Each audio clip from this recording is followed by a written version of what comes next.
Good morning. Good morning. It's good to see you all. Hey, if you're a guest with us today, thank you for being here. My name is Ryan. I'm one of the pastors here, and we are so glad that you are spending your Sunday morning with us. If you're with us online this morning, hello to you as well. We're glad that you're tuning in. We are continuing a series this morning that we started really back in January and February when we started talking about the one another life. We started looking at passages in the scriptures that have the phrase one another, God's suggestions to us about how we should live together as the people of God. And then we fast forward to now, to October, we decided to take this one another series in a new direction and to talk about the kind of marriages that God wants us to have with one another. And so over the past couple weeks, we've covered a couple topics related to marriage. We've covered selflessness. We've talked about acceptance. Today's going to be a little different. Today we're going to talk about communication. And today's going to be different because, communication is really all of us, right? All of us have to learn to communicate with other people. And so of all the series that are in this message, I would say this one is the least specific to marriage. We'll find those applications, but broadly, all of us need to think about the way that we communicate with one another. So as we begin today, I want to start by looking at a passage from James chapter 3. James writes these words in chapter 3, verse 3 through 5. He says, "When we put bits into the mouth of horses and to make them obey us, we can turn the whole animal. Or take ships as an example. Although they are so large and are driven by strong winds, they are steered by a very small rudder wherever the pilot wants to go." He says, "Likewise, the tongue is a small part of the body, but it makes a great boast. Consider what a great forest is set on fire by a small spark." James starts here by talking about the power of words. The power of words. That words can either harm or they can heal. That words are like a fire that can either destroy or it can refine. And I bet if you stopped and thought about some of the conversations you've had in your life over the years or even over the decades, you could remember words from a long time ago that stuck with you because they hurt and they cause pain. And even years later, you can remember the conversation exactly the way it happened because words have that way. They also have the way of healing us. We can remember conversations when people looked us in the eye and they said an encouraging word. They affirmed us in a way that told us they believed in us, and we really needed to hear it in that moment.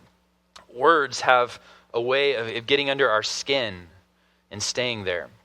And that can happen through insensitive comments that people make. People say things like, "You look tired." You ever heard that one? You're like, "Gee, thanks," okay? Or perhaps they dismiss us with their response. They say, "You're making too big of a deal of that. You're overreacting." But it matters a lot to us. Or at work or at school, we might hear things like, "This report is a mess." Or, "I don't care if you're sick, we have deadlines." And the insensitivity just gets under your skin and it just kind of stays there.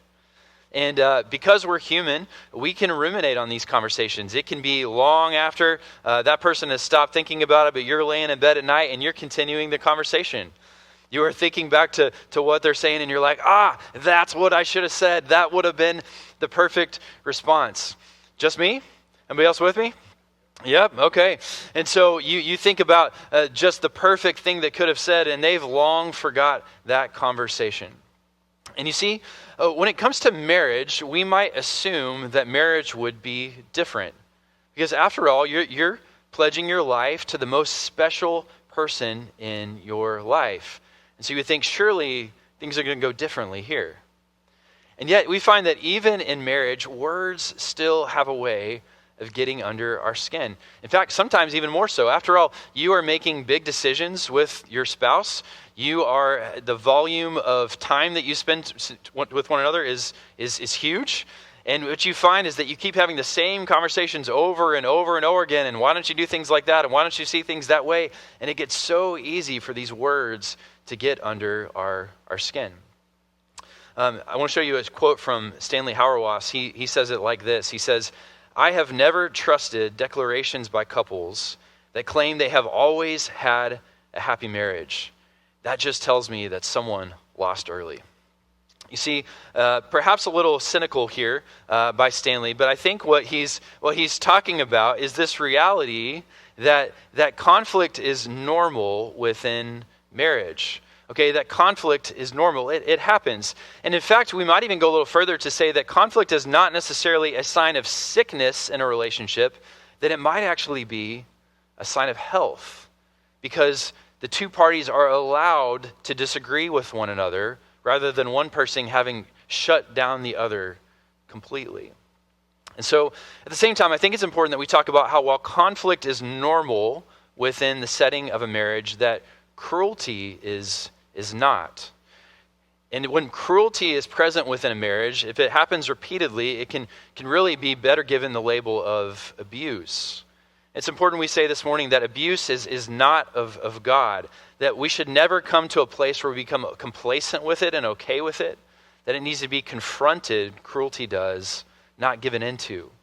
And so while cruelty is not something to get used to, conflict is a normal, average experience that all of us within marriage experience, and all of us who are not married experience within our friendships, our relationships, our coworkers, our friends. Conflict is a normal part of everyday life.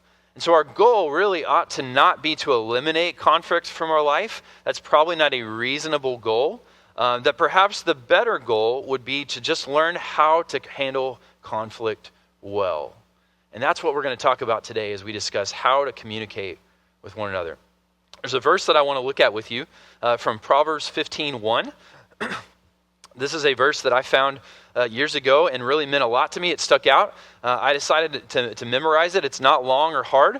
In fact, we're going to work on memorizing it a little bit here together right now. So take a look at this verse. I'll read it first. A gentle answer turns away wrath, but a harsh word stirs up anger. We're going to break this in half. So say the first half with me. A gentle answer turns away wrath. Okay, now cover your eyes and see if you can do it without it. A gentle answer turns away wrath. Okay, now part two, look up at the screen. But, say it with me, but a harsh word stirs up anger. All right, cover those eyes. But a harsh word stirs up anger. Now we're going to put it together. You think you can do it? I believe in you. Here we go. A gentle answer turns away wrath, but a harsh word stirs up anger. This verse is the response to a question, a very important question. And here's that question. How do we respond to the harshness of others? As we go through our lives every day, we are going to experience harshness from people, whether it's people we love or people we don't even know. And so we must wrestle with this question. How do we respond to the harshness of others? Unfortunately, it seems like our default response is to return fire with fire. So recently I've been getting acquainted with what is apparently the ultimate insult when you are 4 years old, okay? The ultimate insult that you can say when you're a 4-year-old is, well, you're not coming to my birthday party. And do you know what the only appropriate comeback is when you were told this as a 4-year-old? Do you know what it is? Well, you are not coming to my birthday party, right? You are not coming to my birthday party. It's a good thing that as adults we're more mature than that, right? Until perhaps you look at some online interactions that are floating back and forth, and it doesn't matter the topic. It could be sports, it could be politics, it could be how to make banana bread in the best possible way. And the general consensus of how we talk to one another is, you don't know what you're talking about. And the classic response that we hear back is, no, you don't know what you're talking about. And you see, the maturity level is the same. The topics just change as we get older through life. And so, what I want to suggest to you this morning is that all of us have an arsenal. All of us have a a collection of techniques, a weaponry that is ready for us to use in order to win a comeback over other people at any given time. And I don't know what's in your arsenal, but let me suggest some possible things you might find there. Some of us, our arsenal is made up of pouting. Others, it's shouting. Some of us, we just talk louder and louder and louder until we drown the other person out. Others of us give the silent treatment. Some of us love to make people feel stupid, arguing until they just eventually shut down. Others of us give eye rolls. Some are tempted to get physical. Others run away. Some resort to name calling. Others turn everything into a joke. And yet, I don't know which of those things or others might be in your arsenal, but all of these things are ways of getting back at another person. They're a way of saying, hey, you hurt me, so now I'm going to find a way to hurt you. They're all rooted in this idea of retaliation. So this morning, I wonder if first you can identify what sort of techniques, what sort of weaponry might we find in your arsenal. And again, let's look at Proverbs 15, verse 1, and the way that it coaches us up. It says, a gentle answer turns away wrath, but a harsh word stirs up anger. I think it's interesting in the second half of this verse that we are told not to return harshness with harshness, not because it's an immoral thing to do, although it is that too, that the reason we're told not to return harshness with harshness is that it's ineffective, that it doesn't work. The verse says, because a harsh word stirs up anger. That ain't going to work for you, okay, to reply with harshness. And we might actually put it like this. Anger never succeeds to persuade. Anger never succeeds to persuade. Think about it like this. When was the last time that you saw some kind of post online that said, hey, if you think this way, then you are basically dumb. And you thought to yourself, you know what? They're right. I am dumb.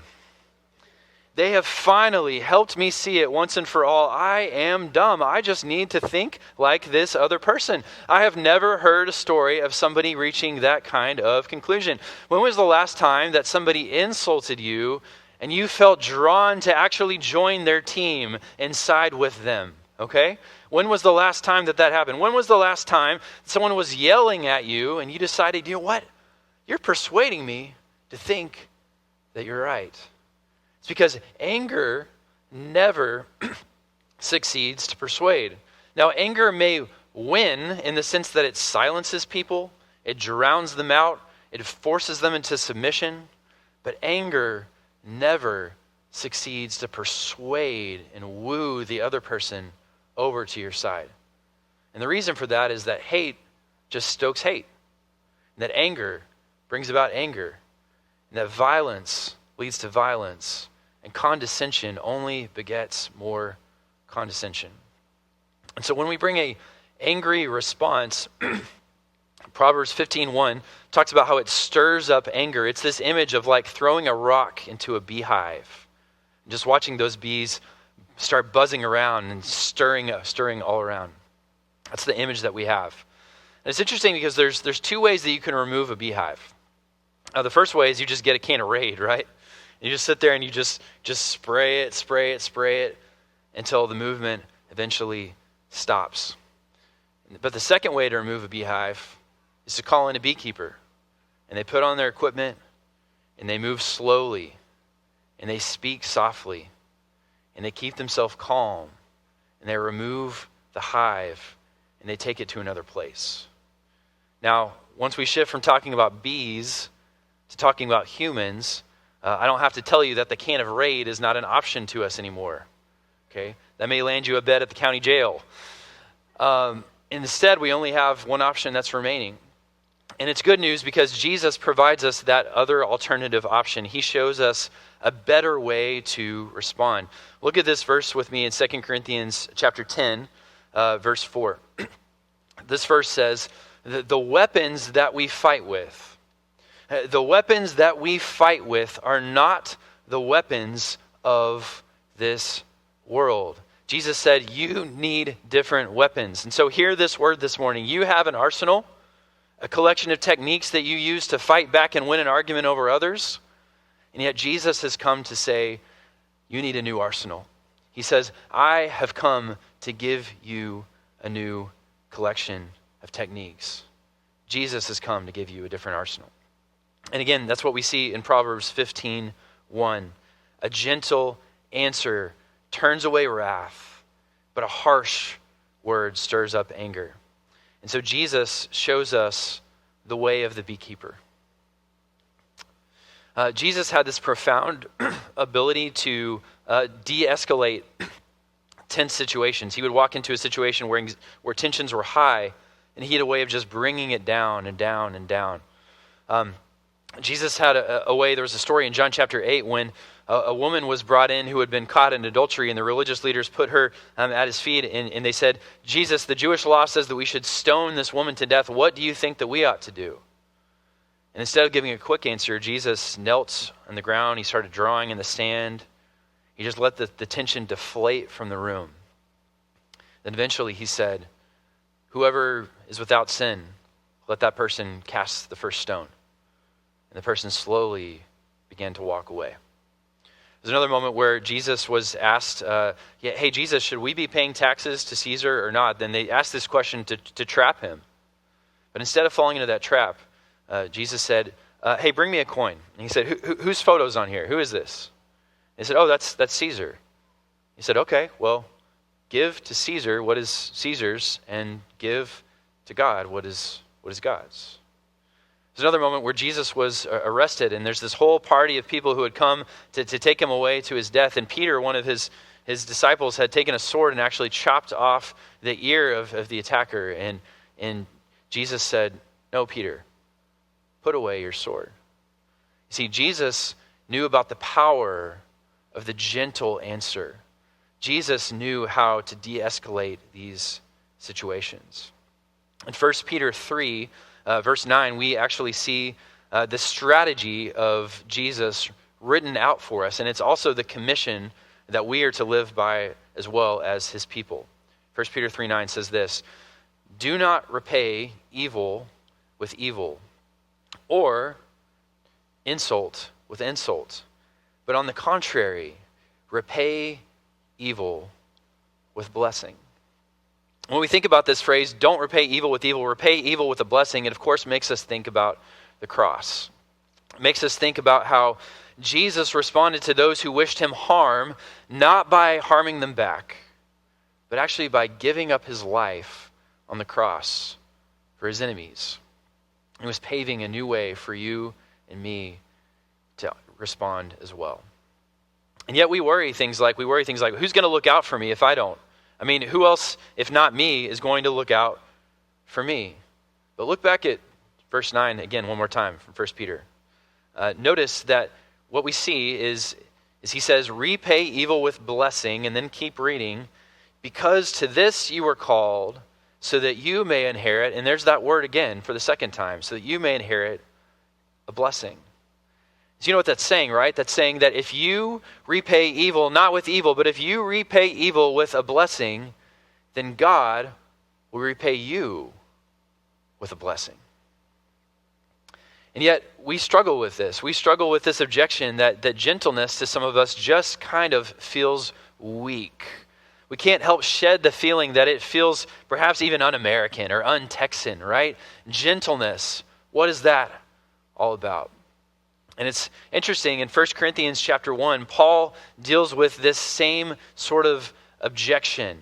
And he acknowledges the fact that some think of Jesus dying on the cross as weak. And that the cross seems like it's losing.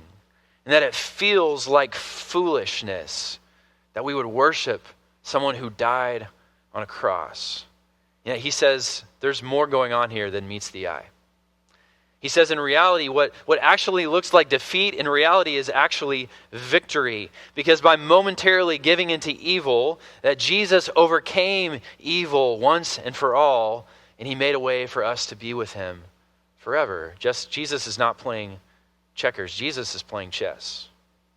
And Jesus invites us to do the same. He invites us to play chess. He says that gentleness may feel weak, but actually gentleness is powerful.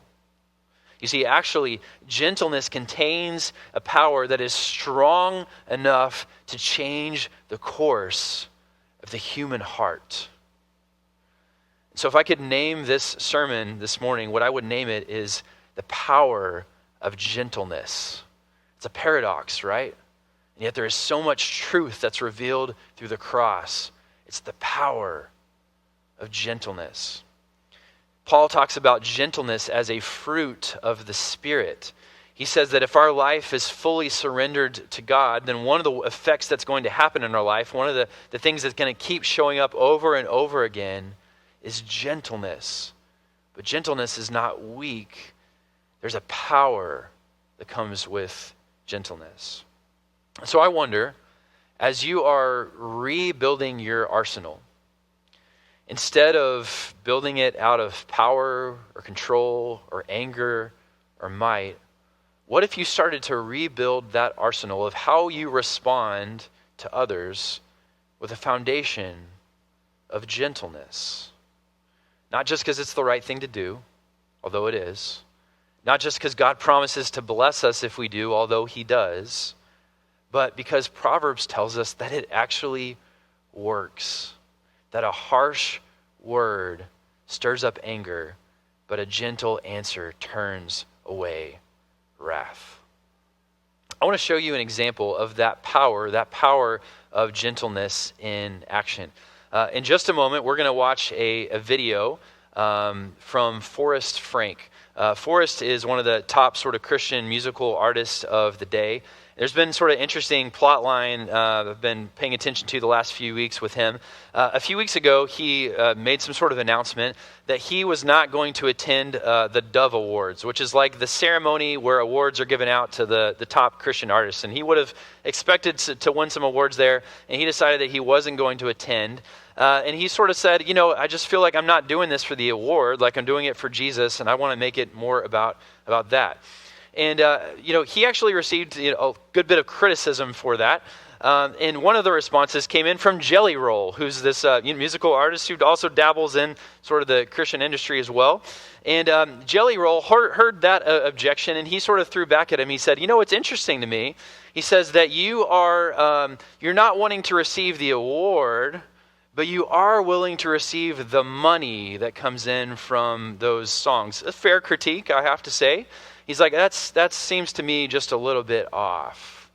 And so Forrest Frank put together a video. We're going to watch it now. And just to respond to Jelly Roll, and I want you to pay attention to how he handles this criticism that he's received. Let's watch this. So I wasn't going to respond to this comment because I didn't want to bring any unnecessary drama. I posted my personal conviction. It triggered a lot of people. I had no idea that was going to happen. But now Fox News has brought it up and People Magazine, so I feel like I'm inclined to speak on it. All I'm going to say to you, Jelly, is I love this question. This is the question that kept me from making Christian music for so many years, because I didn't want to make a business out of worship music. I didn't want to make a business out of Jesus. And so I actually didn't participate. And then one day I felt like God was telling me to release, I'll call it my quiet time song. And I did. And here's the thing, legally, it was self-produced and self-written. So legally, that money comes to me. What I do with that money after it legally comes to me, I'm never going to tell anybody. Because your left hand isn't supposed to know from your right hand. I might give 90% of my money away, I might give 10% of my money away, somewhere in between, but y'all are never gonna know that because that's my relationship with Jesus. But I love this conversation and I'm willing to be refined in any area. Anyways, I'm just stoked by this comment. This is something that I would love to figure out. And in the meantime, I'm a safe place for you, bro. Whether that's on the phone or on here on social media, I'm for you, bro. God is for you. He has a plan for your life. There you go. So I show this to you because I find this kind of response to criticism just a breath of fresh air in our world of online interactions. And what sticks out to me, first of all, is the tone, right? There's a lack of defensiveness. there's a wrestling, there's a positivity, there's an affirmation of the relationship.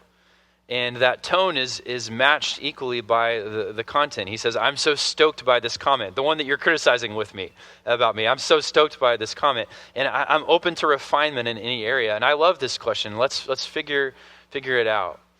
And so when I see this interaction, I think it's the perfect embodiment of this verse that we've been looking at, Proverbs 15:1. We just saw come to life. There's verse right here. And I wonder if you'll say it with me again one more time. Can you say it with me? A gentle answer turns away wrath, but a harsh word stirs up anger. And y'all, we need a whole lot more of this. We need a whole lot more of this in our world today. So I wonder if we could start to change some of our reactions to other people. I wonder if when the 4-year-old comments come out about, well, you're not coming to my birthday party, I wonder if we could coach up our kids to say, you know what, that's okay, I hope you have a good time. Or to say, well, that's all right, I'm actually still going to invite you to my party anyway. I wonder if in adult world, if we see those online interactions that say, you have no idea what you're talking about, if instead we could say, well, hey, I would love to actually sit down sometime and talk about this in person. I'd love to hear a little bit more about where you're coming from, and maybe I could share too, and maybe together we can listen and learn from one another. And in marriage, perhaps when we come to those conversations that we've had this conversation 100 times and it's easy to get irritated with one another, with the other person, perhaps we can pause and instead we can have a pat on the back, that we can have a hug, we can have a reassuring comment that says, hey, I know this is frustrating, but let's give it some time, and I bet we can figure this out. And so what we're building towards today is this idea that we need a new arsenal, that Jesus wants to give each one of us a new arsenal, a way of responding to others. And so on your screen, I'm going to put some ideas that might populate your mind about ways to respond to others. And I want to ask, as you look at this list right here, would you find 1 or 2 or 3 that stick out to you and you go, wow, I need that. So hear this invitation to slow down, to breathe, to walk away, to give it time, to sleep on it, to ask questions, to listen, to see their perspective, to compliment, to express gratitude, to talk softly, to clarify your intentions, to wrestle, to reconsider, to apologize, to say, I was wrong, to forgive, to move forward together. You see, when we create space for interactions like these, what happens is when we step back and we're reminded that the person we're having a conflict with there is actually not the enemy. That they're our brother or our sister, they're our husband or our wife, they're a person whom God loves and whom Jesus died for. And as we also step back and create that space, we have the ability to reconsider if we're really as right as we thought we were, or if we actually have something that we can learn from the other person. So look at this list and think about what needs to be added to your arsenal. 2 Corinthians 10:4 again says, we do not fight with the weapons of the world. And so what weapons are you fighting with? When we fight with gentleness, the power of gentleness, and we fight like Jesus, and the love that we have been received from him is put on full display in our lives. Let's pray. Would you pause for a moment and just listen to whatever it is that God may want to say to you in this moment? What is his invitation to you?